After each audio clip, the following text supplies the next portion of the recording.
Assalamualaikum warahmatullahi wabarakatuh.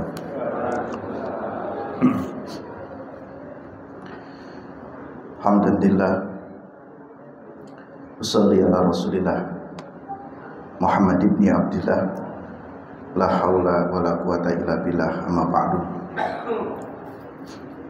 Qala Allah ta'ala fil Qur'anil Karim, a'udzu billahi minasyaitonir rajim.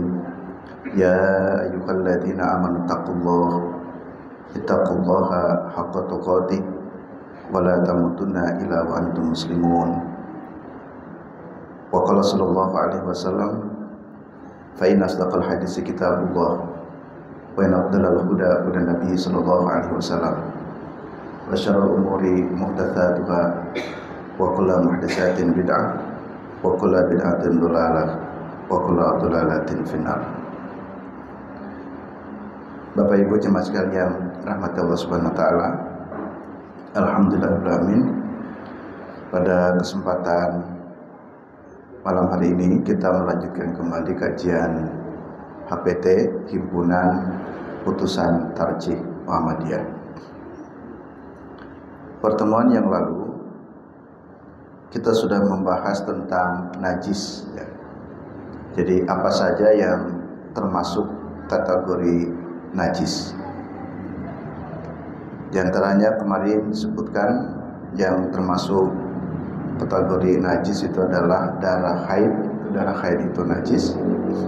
Kemudian air kencing juga najis. Hanya khusus air kencing bayi laki-laki yang belum 2 tahun, belum makan apapun selain ASI, cara mensucikannya yang berbeda. Nah, untuk pertemuan kali ini kita akan lanjutkan di babul istinja, bab tentang istinja. Istinja itu ya bahasa lain bersuci ya, atau mensucikan sesuatu dari kotoran sebelum melakukan wudu. Jadi kalau kita pipis atau buang air besar, maka kita bersih-bersih dulu sebelum berwudu. Nanti itu namanya istinja. Ada juga ulama yang membedakan, ada istilah istinja dan ada istijmar. Kalau istinja itu artinya bersuci dengan menggunakan air. Kalau istijmar bersuci menggunakan selain air. Kalau pada masa Nabi itu dengan menggunakan batu. Tapi sekarang ulama ya beristihad, ya berkembang, konteksnya tidak harus batu, tapi bisa dengan benda lain, biasanya tisu ya. Di hotel-hotel atau di tempat mana itu kita bisa menggunakan benda lain ketika tidak ada air. Jadi ketika tidak ada air itu bisa dengan selain air, itu namanya istijmar. Tetapi di dalam putusan tarjih di sini tertulisnya istinja saja, jadi tidak dibedakan. Sehingga istinja itu pengertiannya bersuci baik menggunakan air ataupun selain air. Itu seluruhnya disebut istilahnya istinja. Tapi dalam tambahan wawasan fikih, ada sebagian ulama tadi yang membedakan istilahnya istinja dan istijmar.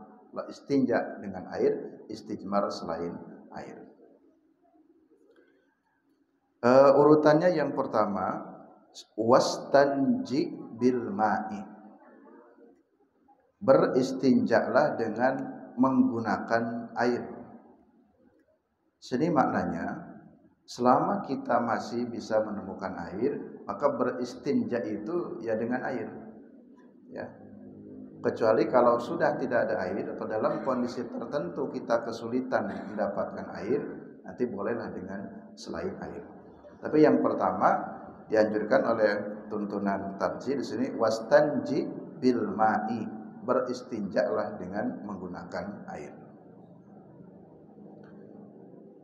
Hal ini didasarkan kepada hadis riwayat Bukhari Muslim li hadisi Anas radhiyallahu anhu qala Hadis dari Anas, semoga Allah meridai kepadanya, ia berkata, karena Rasulullah sallallahu alaihi wasallam adalah Rasulullah sallallahu alaihi wasallam yadkhulul khala. Beliau Nabi masuk ke dalam khala. Khala itu jamban. Jamban itu ya tempat buang hajat. Fa'ahmilu ana wa gulamun. Aku, kata Nabi, aku bersama seorang gulam. Ya, gulam itu ya anak, ya, seorang anak kecil. Nahwi idawatan min ma'in wa anazatan. Kemudian dengan membawa air dan tongkat. Kemudian fayastanji bil ma'i, kemudian beliau Nabi beristinja bil ma'i dengan menggunakan air. Nah, inilah hadis riwayat Bukhari Muslim yang menunjukkan bahwa bersuci itu diutamakan air dulu. Maka fayastanji bil ma'i, beliau beristinja dengan menggunakan air. Nah, ini pokoknya. Di dalam hadis ini kita juga bisa mengambil beberapa faedah bahwa nanti dalam beberapa etika buang hajat, etika istinja, ya Bapak Ibu, ketika istinja, ketika buang hajat, etika dalam buang hajat, ketika buang hajat itu hendaklah mencari tempat yang tertutup, ya, hendaklah mencari tempat yang tertutup. Kita menggambarkan situasi yang terjadi pada masa Nabi, itu kan padang pasir. Kalau melakukan bepergian, mohon maaf ya, orang kepengen buang hajat, kemana? Belum ada WC umum, belum ada kamar mandi seperti layak sekarang. Sehingga dulu orang-orang yang ada saat itu, para sahabat yang melalui masa itu, mereka kalau mau berhajat itu kan agak kesulitan. Maka Nabi mengatakan atau menganjurkan untuk mencari penghalang atau tertutup. Jadi jangan asal kencing atau buang hajat saja, cari tempat yang tertutup. Tempat yang tertutup itu bisa dengan orang, dihalangi orang, atau dengan tongkat. Sehingga tadi Nabi membawa seorang anak dan tongkat. Jadi kalau anak atau orang begini Pak konsepnya, ya.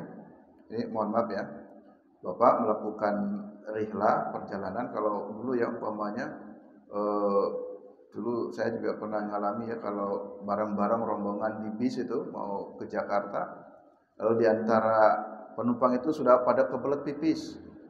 Nah, itu bis umum kan tidak mau berhenti, tapi karena banyak yang minta, akhirnya berhentilah di pinggir sawah, di pinggir kebun. Hanya kan semua penumpang keluar mau pipis di mana saja. Nah, ketika kondisi seperti itu jangan sampai terbuka, dihalangi oleh orang. Mohon maaf yang umpamanya Bapak pipis atau buang hajat, nanti teman kita nih atau saudara kita suruh berdiri untuk menutupi supaya orang lain tidak langsung melihat kita sedang hajat. Tentu di situ kan hajat itu ada aurat, jangan sampai aurat kita terbuka. Atau di balik tiang sehingga menancapkan tongkat, itu kira-kira untuk tanda menghalangi saja. Ya, itu. Biasanya kan mungkin di balik pohon umpamanya ya, itu kalau ada tembok cari di balik tembok gitu. Mohon maaf kalau supir ya, kernet bis itu kan di mana itu? di bannya ya, di ban bis, ban truk gitu. Ya dari segi tertutupnya mungkin ya, tertutupnya. Tapi kalau sekarang insya Allah kita tidak kesulitan mau buang hajat, mampir dulu ke pom bensin, setelah sudah ada kamar mandi, mampir ke masjid, sudah ada kamar mandi. Nah, tapi dalam kondisi tertentu maka harus di tempat yang ada penghalangnya. Dalam hal ini Rasulullah membawa tongkat, nah, ditancapkan tongkat. Ini membawa tongkat itu bukan maksudnya setiap ke kamar mandi harus bawa tongkat, bukan itu. Jadi apa tujuan Nabi bawa tongkat itu? Untuk sebagai penghalang saja, menghalangi dalam hajat tidak nampak dari luar. Yang berikutnya, au bisalasati ahjarin, atau dengan menggunakan 3 batu. Ya. Jadi saya katakan, jika tidak menemukan air, maka boleh bersuci menggunakan benda selain air. Pada masa Nabi, hadis yang muncul itu dengan batu. Ya, jadi bersuci itu dengan batu. Seperti diriwayatkan dari Aisyah. Hadis ini dikeluarkan oleh Imam Ahmad dan Nasai, sumbernya dari Aisyah. Li hadisi Aisyah radhiyallahu anha. Sesuai dengan hadis dari Aisyah radhiyallahu anha, anna Nabiyya sallallahu alaihi wasallam, sesungguhnya Nabi sallallahu alaihi wasallam qala, telah bersabdalah siapa Nabi, idza dhahaba, apabila pergilah sapa ahadukum, salah seorang di antara kamu sekalian, ilal ghaiti, ke tempat ghaid. Ghaid itu ya ke tempat buang hajat. Falyastatib bisalasati ahjarin, maka bersucilah dengan menggunakan 3 batu. Ya, jadi bersucilah dengan menggunakan 3 batu. Fa innaha tujzi'u anhu, karena yang demikian itu sudah mencukupinya. Jadi begini konsepnya Bapak Ibu sekalian. Umpamanya seseorang mau pipis nih, buang air kecil. Setelah pipis itu mau bersuci, mau beristinja, tidak ada air, maka mohon maaf dilap pakai batu. Ya. Batunya itu 3 buah batu. Batunya jangan yang kasar Pak ya. Yang lembut saja, cari batu yang lembut. Kan untuk mohon maaf ya, ditempelkan ke mohon maaf ke kemaluan kita. Jadi cari 3 batu. Ya, diusapkan mohon maaf supaya air kencing itu tidak kemana-mana.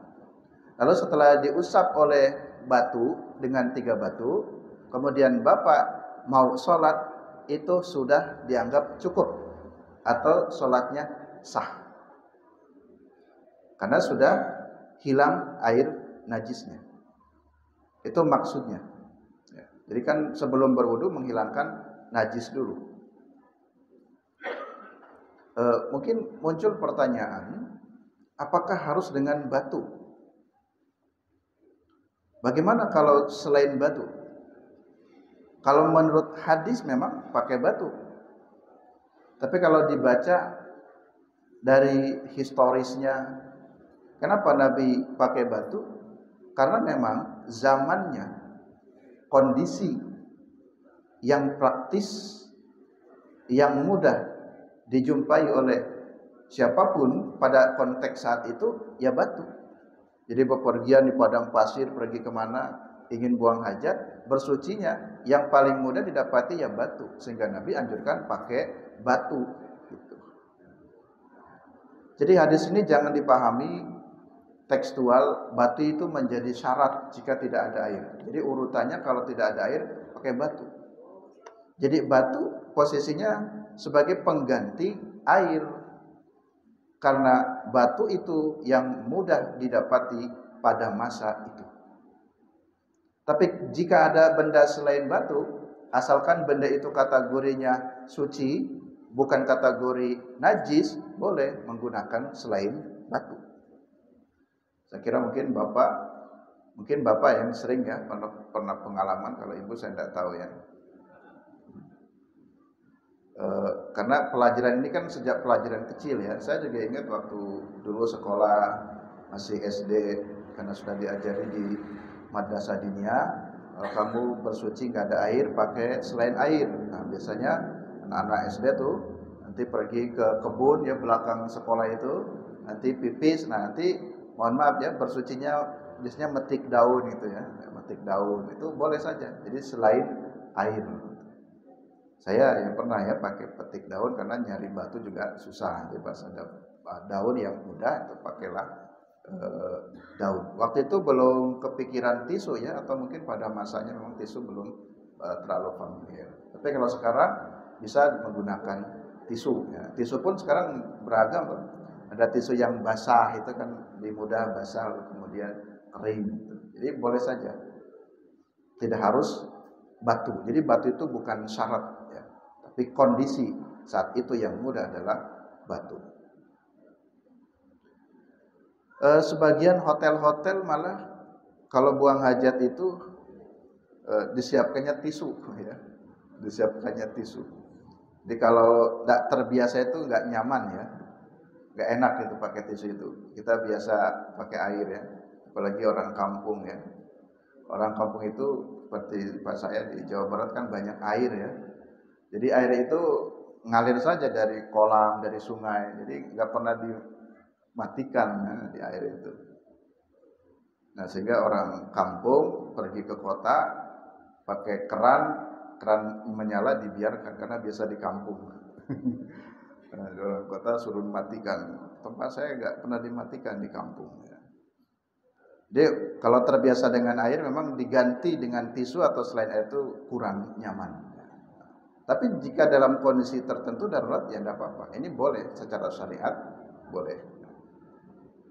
Nah jadi itulah hadis yang menunjukkan fal yastatib bisalasati ahjarin. Nabi katakan maka bersucilah dengan menggunakan 3 batu. Kenapa harus batu? Karena kondisinya adalah yang memudahkan, yang praktis bisa didapati dengan batu. Kemudian di sini disebutkan bisalasati ahjarin, 3 batu. Apakah kalimat 3 itu juga harus menunjukkan memang harus betul-betul 3 batu. Ya.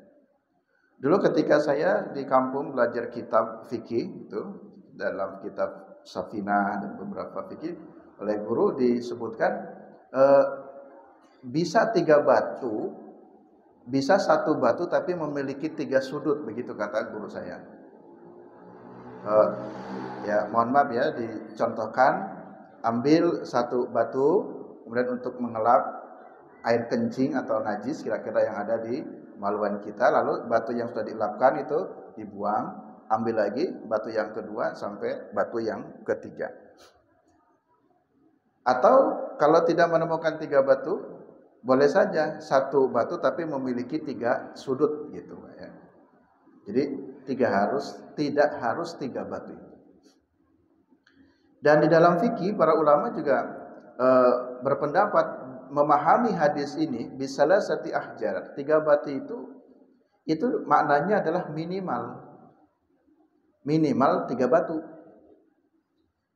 Tetapi jika setelah 3 batu diyakini lah kok najisnya kira-kira belum bersih, belum sempurna, boleh lebih dari 3 batu. Ya, sak truk juga boleh. Kalau memang dianggap belum cukup ya.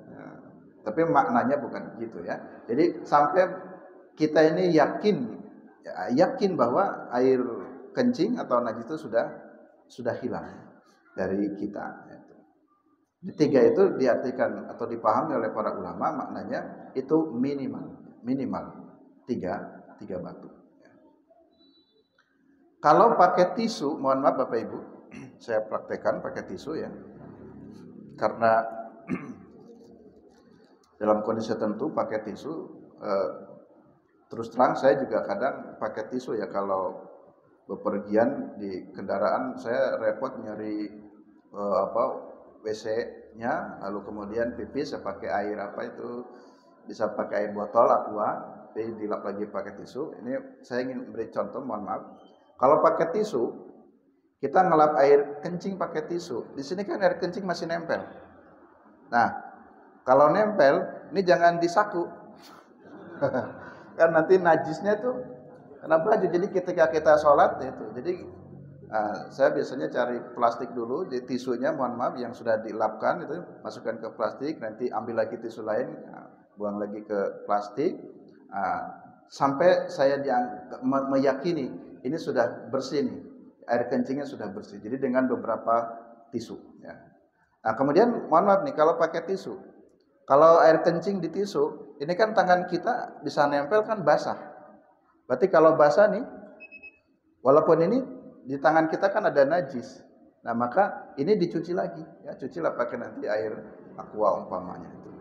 Jadi jangan langsung sholat ya, kan tayamum mungkin konsepnya itu karena nggak ada airnya. Nah, jadi menggunakan tisu berhati-hati karena air itu kan meresap di tisu kan basah. Tisunya dibuang yang betul, lalu tangan kita jika merasa ragu ini kok basah juga ya bekas air kencingnya, berarti ini tangan kita posisinya berarti masih ada najis sehingga ketika sholat ini tidak sah. Jadi tangan kita juga harus dibersihkan. Jadi berhati-hati dalam menggunakan tisu. Karena tisu kan meresap air. Kalau batu kan tidak itu ya. Yang berikutnya. Wali hadisi Salma qalat laqad nahana Rasulullah sallallahu alaihi wasallam an nastaqbilal qiblata. Rasulullah melarang buang hajat itu menghadap kiblat. Bi ghaitin. Baik ketika ghaid itu buang hajat besar, au baulin atau karena kencing. Ya. Jadi tidak boleh buang hajat itu menghadap ke arah kiblat, baik buang hajat besar atau hajat kecil. Au an nastanji bil yamin. Tidak boleh pula beristinja itu dengan menggunakan tangan kanan. Au nastanji bi aqalli min salasati ahjar, dan tidak boleh pula beristinja itu dengan menggunakan kurang dari 3 batu. Au nastanji bi raji'in au bi admin, dan juga tidak boleh beristinja dengan menggunakan kotoran dan tulang. Rawahu Muslimun, hadis riwayat Muslim. Baik. Ada beberapa poin di dalam hadis ini yang perlu diperhatikan. Di dalam berhajat, yang pertama, tidak boleh menghadap kiblat. Sesungguhnya ada riwayat lain di dalam kitab Bulughul Maram itu ada khusus satu bab tentang bab qada'il hajat. Nah, di antara bab qada'il hajat, beberapa adab-adab yang perlu diperhatikan bagi orang sedang qada'il hajat, buang hajat, itu salah satunya tidak boleh menghadap kiblat atau membelakangi kiblat. Jadi mohon maaf Bapak Ibu, kalau di rumah atau di masjid WC-nya kiblat kita kan menghadap ke barat nyerong gini. Kalau WC-nya itu katakan saja menghadap ke barat umpamanya, kalau kiblat itu ada di barat, itu jangan. Berarti posisi WC itu baiknya utara, selatan, jangan barat timur. Karena kalau barat timur bisa jadi menghadap ke kiblat atau membelakangi kiblat. Dulu saya ingat sekali di rumah saya WC-nya itu menghadap kiblat gitu. Lalu ketika itu karena pas saya lupa sekolah pas sanawiyah apa ya, ingat ngaji seperti itu, terus saya ngobrol sama bapak, Pak kan dalam hadis begini-begini. Iya, tapi ini dari dulu Simbah bikin WC-nya itu menghadap kiblat itu. Ya udah kita bongkar saja. Lalu kemudian kita sepakat ya sama ayah itu dibongkar lagi walaupun itu bawaan WC dulu Simbah. Kenapa? Karena kalau kita sudah tahu satu perkara ilmu, ya kita harus amalkan. Kan tidak nyaman pula, mohon maaf ya, menghadap kiblat atau membelakangi kiblat. Sehingga bongkar saja, ganti gitu. Nah, sehingga nanti saya tidak tahu, mohon maaf ya, Bapak Ibu yang punya WC di rumah lalu menghadapnya ke arah kiblat atau tidak, itu perlu disesuaikan lagi supaya tadi kita bisa mengamalkan hadis ini, dilarang menghadap atau membelakangi kiblat gitu ya. Di sini tentu ya menghormati ya karena kiblat itu. Yang berikutnya,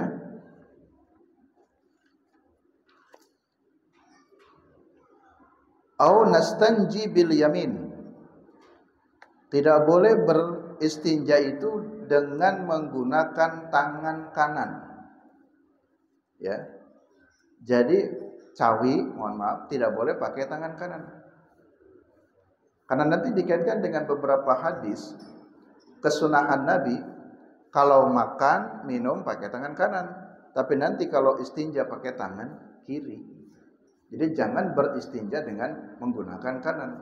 Ada lagi satu keterangan yang mengatakan kenapa harus seperti itu? Karena syaitan biasa makan dengan tangan kiri dan syaitan biasa itu istinjanya dengan menggunakan tangan kanan. Jadi kita menyelisihi perbuatan syaitan. Hadis-hadis tentang penggunaan kanan itu banyak sekali. Bahwa Rasulullah SAW terbiasa dengan at-tayamun. Tayamun itu yang kanan. Sampai detil itu dalam hadis. Beberapa hadis seperti Bulughul Maram itu. Baik di dalam pitana ulihi, di dalam memakai sandal kanan dulu. Watarojulihi, di dalam menyisir rambut pun sebelah kanan dulu. Jadi seluruhnya Nabi membiasakan dari yang kanan-kanan dulu. Jadi kalau yang baik-baik itu kanan. Masuk ke masjid, melangkahkan kakinya, yang kanan dulu. Dan khusus yang buruk-buruk seperti buang hajat itu jangan menggunakan yang kanan. Jadi kalau cawi pakai tangan kiri, jangan pakai tangan kanan. Ini hadisnya ya, ada. Jadi Nabi melarang untuk apa? An-nastanjiya bil yamin, beristinja menggunakan tangan kanan. Kemudian yang berikutnya, au nastanjiya bi aqalli min salasati ahjarin. Nabi juga melarang beristinja dengan menggunakan kurang dari 3 batu. Tadi kaitan tentang batu. Jadi kalau mau beristinja dengan batu atau selain air, itu 3 tadi adalah minimal. Nah, di sini dikatakan aqall ya dalam hadisnya, bi aqalli min salasati ahjarin. Jadi jangan sampai kurang dari 3 batu. Karena dalam logika kita juga kalau 3 batu itu kan belum yakin bersih itu. Mohon maaf ya, sudah nggak ada yang makan ya. Mohon maaf. Beristinja kalau buang hajat besar, umpamanya ya.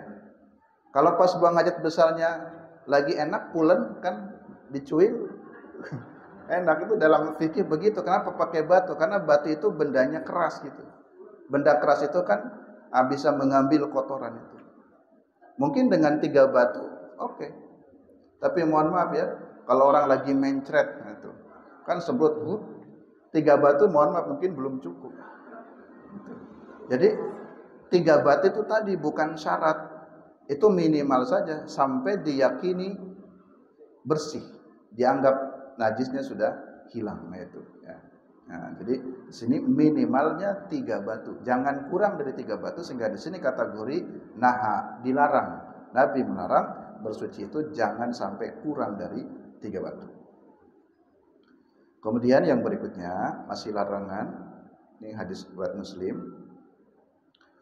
Au an-nastanjiya bi raji'in au bi admin, tidak boleh bersuci dengan menggunakan kotoran dan tidak boleh bersuci dengan menggunakan tulang. Ya. Tidak boleh menggunakan kotoran dan tulang. Misalkan seorang pas pipis mau bersuci, nah, cari batu, tak ada. Ternyata adanya itu telek kucing. Telek kucing yang kan kayak batu juga ya. Nah, itu tak boleh, karena itu kotoran.